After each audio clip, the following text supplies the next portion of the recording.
The cruise ship I stared at represented the end of the worst 12 months of my life, and a shiver of anticipation ran through me.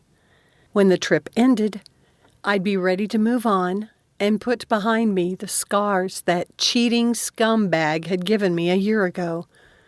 This last hurdle, and I'd be free.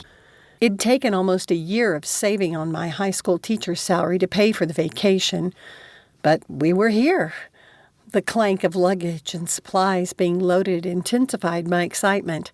Even the rare blue Seattle sky had to be a good omen. Elle had been right. This trip would be just the diversion I needed.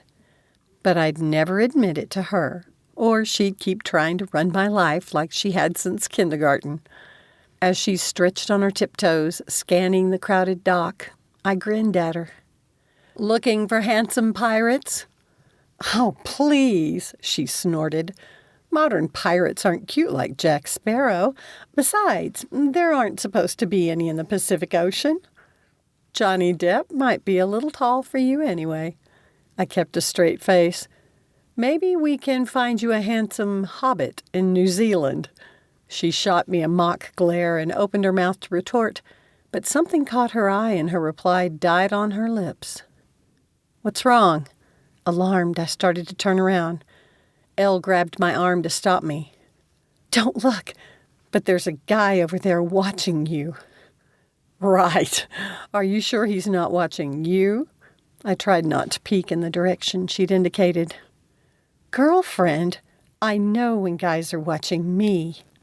That was true enough, and she wasn't being arrogant to say it. She was a people magnet.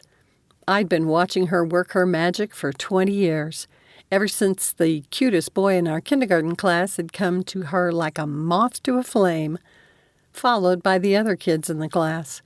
Most people loved being around her. It didn't hurt that she tended to turn every activity into a party. I was sure that, if not for her, I'd have turned into a hermit, which made me curious about this man she thought had been watching me. I couldn't help but glance in his direction. He was part of a group who'd finished checking in. He was tall, like really tall. At nearly 6 feet myself, I paid attention when guys were taller than me. We ended up next to him and his party as we made our way to the ship. I caught a whiff of pleasant cologne. I forced myself not to look at him, but Elle gave him a sidelong glance. Curiosity won, and I casually turned my face in his general direction. He was looking at me. When our eyes met, he glanced away and said something to a little girl whose hand he held.